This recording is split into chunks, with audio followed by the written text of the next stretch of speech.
দেখো ব্রিজের একটা অসাধারণ একটা ভিউ দেখা যাইতেছে। দেখো এই যে একদম ব্যান হয়ে আসতেছে ব্রিজটা, দেখো।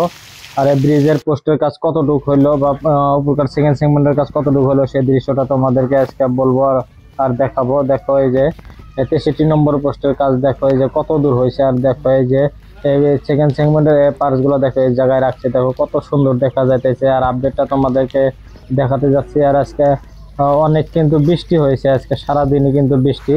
সেই বৃষ্টির মাঝে তোমাদেরকে আমি এই ভিডিওটা দেখাইতেছি, এই আপডেট গুলো দেখাইতেছি। এই ব্রিজের, এই দুপিটো ফুলবাড়ি ব্রিজের আমার আসাম রাজ্যের দুপি জেলাতে নির্মাণ করা হইতেছে। দেখো এই যে এই কতগুলা এই জায়গায় পার্টস গুলো রাখছে। আর দেখো এগুলো কিন্তু ফিটিং করবে। এটা হলো 63 নম্বর পোস্ট।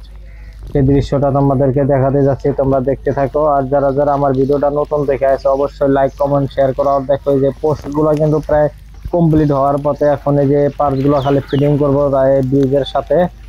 ব্রিজের পাশ কিন্তু মাঝে মাঝে থেকে কিন্তু স্টার্ট করে আছে কিছু দূর দূর থেকে। আর দেখো এই যে কত নম্বর পোস্ট অব্দি হয়েছে আজকে তোমাদেরকে সেই কথাটা বলবো। আর তোমরা ভিডিওটা দেখতে থাকো। একটা ভাই আমার আগের ভিডিওতে একটা কমেন্ট করেছিল যে ব্রিজের কাজ কততে কমপ্লিট হবো, সেই কথাটা আজকে তোমাদেরকে বলবো। সে ব্রিজটা স্টার্ট হয়েছিল 2021 সালে থেকে কিন্তু এই ব্রিজের কাজ স্টার্ট হয়েছে। আর এই ব্রিজের কাজ এলএনটিএ কোম্পানি কমপ্লিট করার জন্য পরিকল্পনা নিছে একটা। 2028 সালে কিন্তু এই ব্রিজের কাজ কমপ্লিট হবে। আর দেখো এই যে কত সুন্দর। আজকে কিন্তু বৃষ্টি, এই বৃষ্টির মাঝে কিন্তু তোমাদেরকে ভিডিও গুলা দেখাইতেছি, এই আপডেট গুলা দেখো। তোমরা দেখতে পাচ্ছ ঘন্টার ঘন্টার বৃষ্টি আসছে। আমি ব্রিজের তল পাশে আছি কিন্তু আমার কিন্তু বৃষ্টি লাগতেছে না। আর দেখো এই যে পুরো আপডেটটা তোমাদেরকে দেখাতে যাচ্ছে। 26 নম্বর পোস্টে পর্যন্ত কিন্তু উপরকার সেকেন্ড সেগমেন্টের কাজ কিন্তু কমপ্লিট হয়েছে।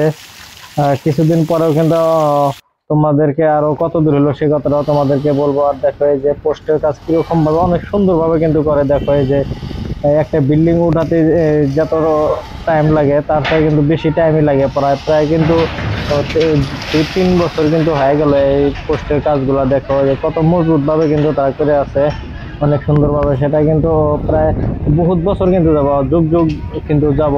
সেটা কিন্তু খালি তুললে কিন্তু হবে না। এলএনটিএ কোম্পানি কিন্তু অনেক শক্তিশালী, তারা এই কোম্পানিটা কিন্তু অনেক সুন্দরভাবে কিন্তু তারা কাজগুলো করে আছে। আমার ভারতবর্ষের ভিতরে কিন্তু এটা সেকেন্ড লং ব্রিজ কিন্তু নির্মাণ করা হয়েছে পুরোটা ব্রহ্মপুত্র নদীর উপরে। এটা ধুপড়ি টু ফুলবাড়ি ব্রিজ। এটা কিন্তু মেঘালয়ের মানুষের কিন্তু অনেক সুবিধা হবে, আর ওয়েস্ট বেঙ্গলের মানুষেরও কিন্তু অনেক সুবিধা হবে। আর যারা ড্রাইভার আছে তারা কিন্তু ডাইরেক্ট কিন্তু তারা মাল নিয়ে যেতে পারবে। এখন তারা নৌকার এই জায়গাতে কিন্তু তাদের কিন্তু লোড করতে হবে না, তারা কিন্তু একদম ডাইরেক্ট ফুলবাড়ি বা মেঘালয় তারা গোডাউনে নামা দিয়ে আসতে পারবো। যারা কলকাতা থেকে যারা বিজনেস করে তাদের কিন্তু এই লক্ষ্মীপুর দেয়া গল্পরা দেয় কিন্তু তাদের ঘুরে আসতে হবে না। এখন কিন্তু তারা ডাইরেক্ট দিয়ে যাবে একদম 2028 সালে। আর দেখো এই যে পোস্টের কাজ অনেক মজবুত ভাবে তারা করে আছে, আর অনেক সুন্দরও লাগছে কিন্তু। আর যারা যারা আমার ভিডিওটা নতুন দেখে আছে অবশ্যই কিন্তু লাইক কমেন্ট শেয়ার করা কিন্তু কেউ ভুলো না। আর তোমাদেরকে আপডেটগুলো দেখাবো।